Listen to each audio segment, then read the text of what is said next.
Assalamualaikum warahmatullahi wabarakatuh. Bismillahirrahmanirrahim.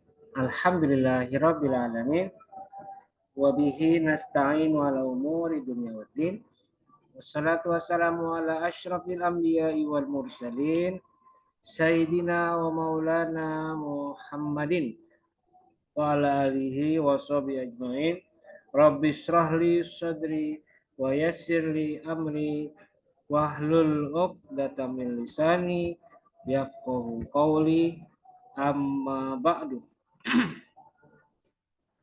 Baik, berkuliah kita hari ini kita buka bersama-sama dengan membaca lafaz basmalah. Bismillahirrahmanirrahim. Oke, baik, mahasiswa jurusan Hukum Keluarga Islam untuk dua kelas yaitu HKIC, HKID. Hari ini kita kembali masuk di mata kuliah Fikih Munakahat 1.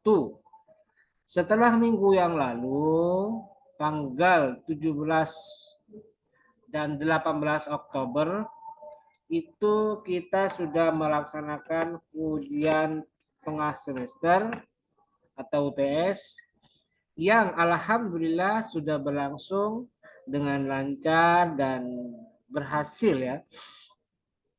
Lancar berhasil karena tidak ada satu kendala apapun selama pelaksanaan UTS.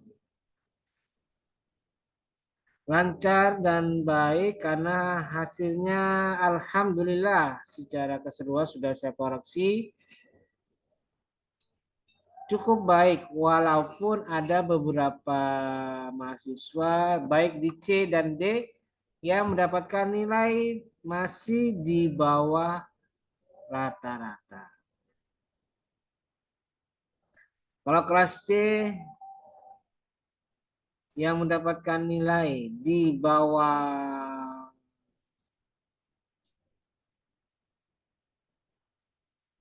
50 itu ada berapa orang? 1, kemudian 2, 3, 4, 5, 6. 6 orang kalau HKIC. Sedangkan HKID yang dapat nilai di bawah 50 itu ada berapa? 1, 2, kemudian 3, 4 orang ya. Dan ada 2 orang untuk HKID yang belum mengikuti UTS. Karena kemarin terlambat ya. Saya harapkan nanti kalian yang belum UTS segera persiapkan diri kalian. Minimal kalian bisa menyiapkan materi ujiannya dan masalah waktu akan saya beritahukan menyusul ya. Karena saya belum bisa datang ke Serang. Nanti kalau saya sudah ada di Serang baru kita akan mengadakan ujian susulan, UTS susulan. Nah, kan untuk yang C ini ada 1 orang nih yang tidak ada informasinya. Ini bagaimana ini? Dengan NIM 2211100096. Tolong kawan-kawannya yang tahu, saya tidak perlu sebutkan namanya, saya cukup sebutkan NIM-nya saja. Bagi teman-temannya yang tahu keberadaannya tolong dicari tahu dan kemudian yang bersangkutan tolong disuruh lapor ke saya. Jadi ada 3 orang ya secara keseluruhan yang tidak ikut UTS untuk kelas C dan D. Dan nanti mengenai kapan pelaksanaannya akan saya beritahukan kemudian. Oke, baik, hari ini kita kembali melanjutkan perkuliahan kita di mata kuliah Fikih Munakahat 1. Dan seperti yang ada di RPS, oke, saya tampilkan RPS-nya ya. RPS-nya. Mana RPS?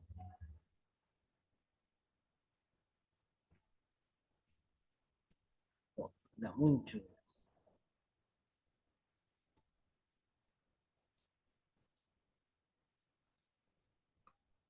Oke, ini dia ya.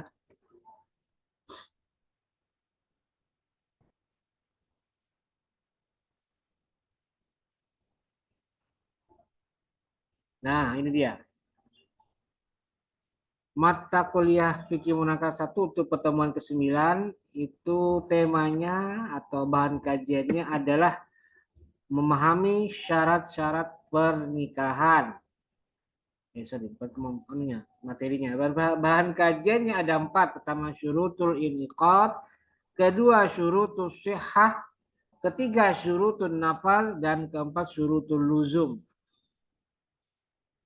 Oke, saya sampaikan bahwa untuk materi pertemuan 9 kali ini, saya tidak akan menyampaikan secara langsung karena materi ini akan saya jadikan sebagai tugas. Dan tugas itu harus kalian kerjakan sesuai dengan apa yang akan saya tentukan nanti. Jadi bagaimana bentuknya? Saya tampilkan dulu ya penjelasan saya mengenai tugas. Tugasnya apa? Oke, kita lihat.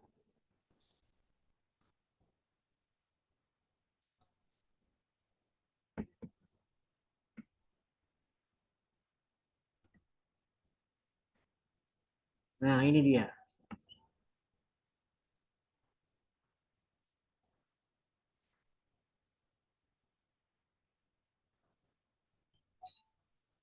Bentar, agak sabar ya.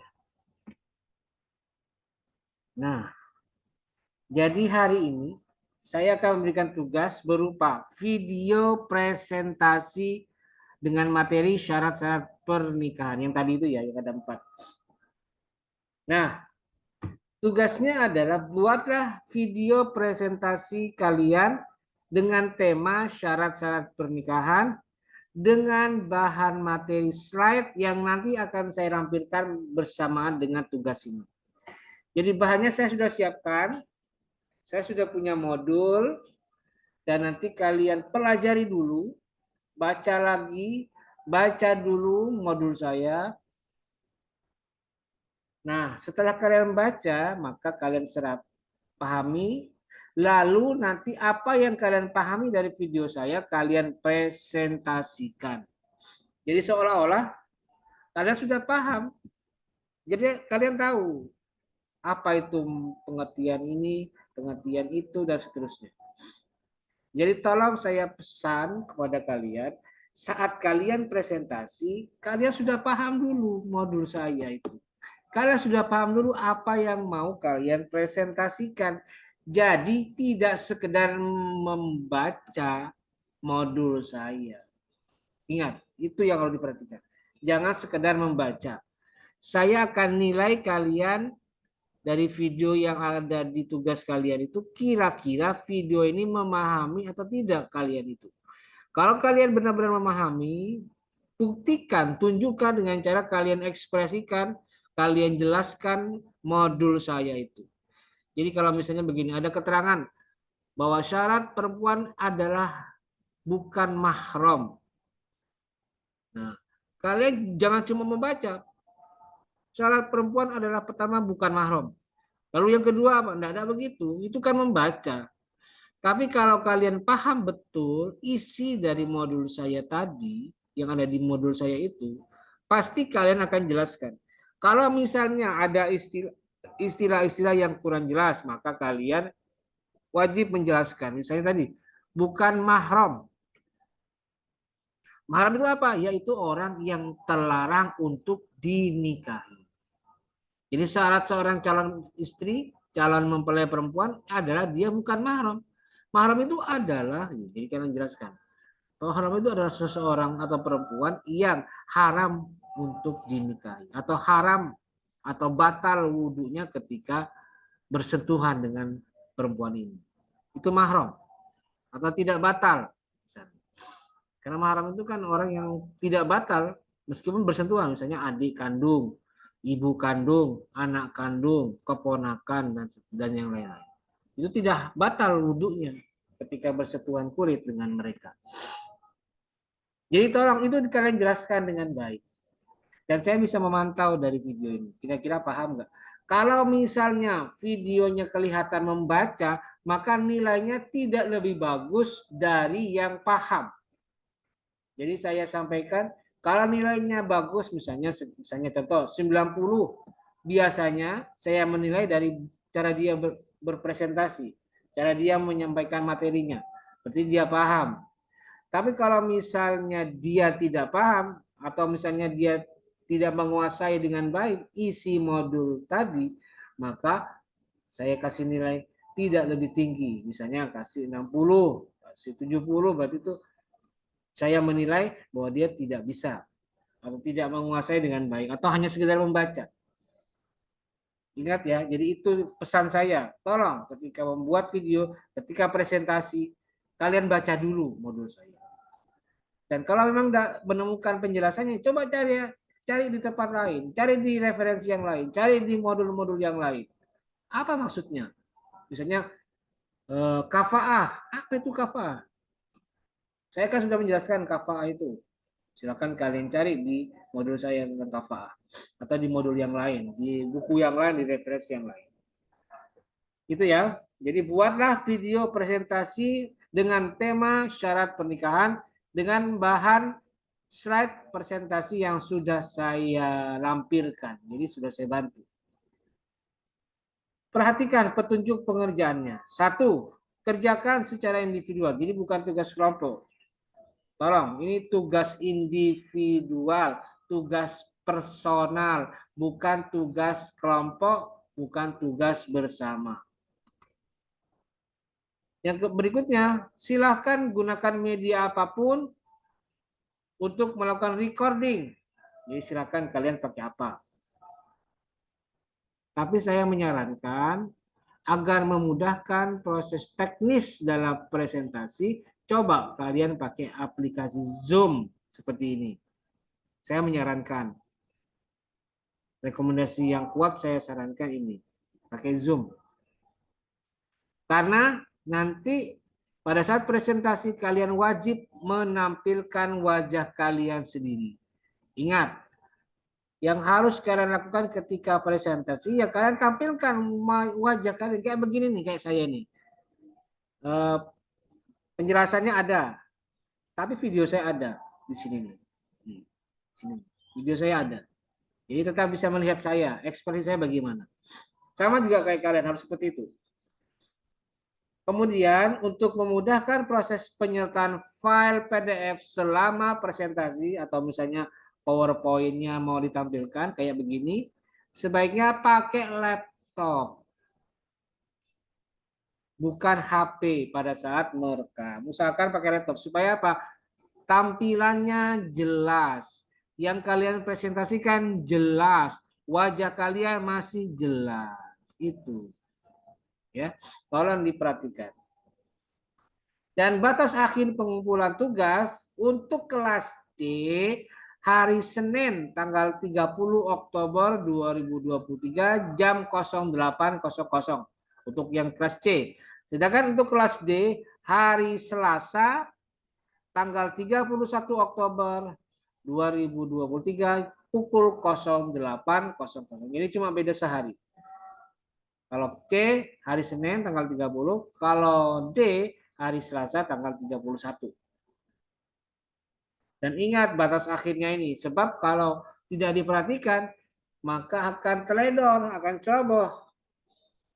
Tidak mengumpulkan tugas sampai batas akhir pengumpulannya. Sehingga harus ditutup dan tidak bisa lagi mengirimkan video. Ingat ya, ini materi untuk tugas 5 dalam pertemuan ke-9. Saya sengaja tidak mau presentasi ya karena saya ubah format atau model pembelajarannya karena ini murni dari kalian untuk kalian. Dan saya sudah bantu dengan cara saya bagikan modul dan tinggal kalian pelajari lalu kemudian dipresentasikan. Saya cuma ingin menyampaikan satu hal saja. Oke, perhatikan nih di modulnya.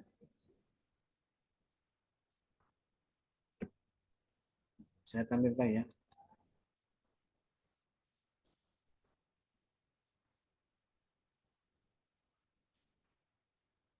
Yang perlu saya sampaikan adalah bahwa pengertian syarat itu bagaimana? Syarat adalah wa ma yatawaqqafu alaihi wujudu syai'in wa yakunu kharijan an haqiqatihi.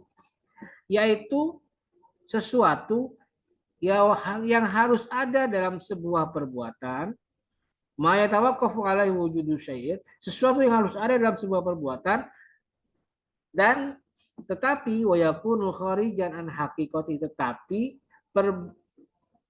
tapi sesuatu itu tidak termasuk ke dalam bagian perbuatan tersebut secara utuh. Jadi sesuatu yang ada tapi tidak menjadi bagian dari perbuatan itu. Beda dengan rukun. Kalau rukun apa bedanya? Sama, sesuatu yang harus ada dalam sebuah perbuatan, tetapi kalau rukun wayakunu dakhilan an haqiqatihi, tetapi perbuatan itu harus menjadi bagian dari sesuatu itu, atau sesuatu itu menjadi bagian dari perbuatan itu. Contoh, rukun sholat apa? Rukun sholat itu membaca takbir, kemudian membaca Fatihah, kemudian ruku, sujud, duduk di antara dua sujud, dan seterusnya sampai salam. Itu rukun sholat. Tapi kalau syarat sholat apa? Ya harus berwudu, kemudian harus menghadap kiblat, harus suci dari hadas, baik hadas besar ataupun hadas kecil. Itu syarat. Nah, wudu menjadi bagian dari sholat enggak? Tidak. Tapi kalau tidak ada, kalau orang tidak sholat, tidak wudhu ketika mau sholat, tidak sah sholatnya. Jadi sesuatu yang tidak harus ada, sesuatu yang harus ada dalam sebuah perbuatan, tapi kalau tidak ada ini, itu tidak memenuhi kriteria sesuatu itu. Jadi itu syarat. Memang bagian dari perbuatan.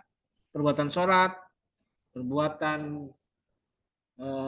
menikah, tapi dia berada di luar dari perbuatan sholat maupun perbuatan nikah tadi. Tapi harus ada itu. Itu syarat ya. Jadi saya akan menjelaskan itu saja. Nah, syarat-syarat nikah itu ada 4. Pertama, syurutul sihhah. Kedua, syurutul iniqad. Ketiga, syurutul nafal. Dan yang keempat, syurutul luzum.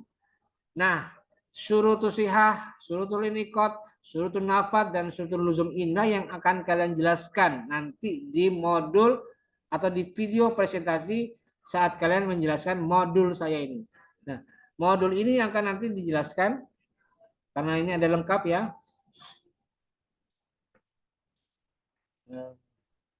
Ada apa saja tuh? Kita lihat sini ya.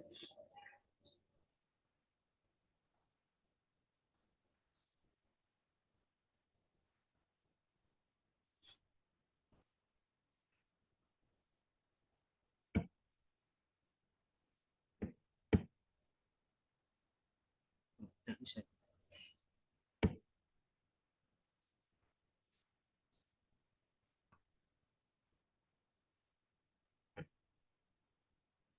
Nah, oke. Kita temukan lagi ya. Nah, ini dia. Sini ada sudah banyak ya, kita lihat di bagian kiri. Itu ada ini macam-macam pengertiannya. Ada di sini sudah saya siapkan, tinggal kalian jelaskan dan pahami. Makanya kalian baca dulu.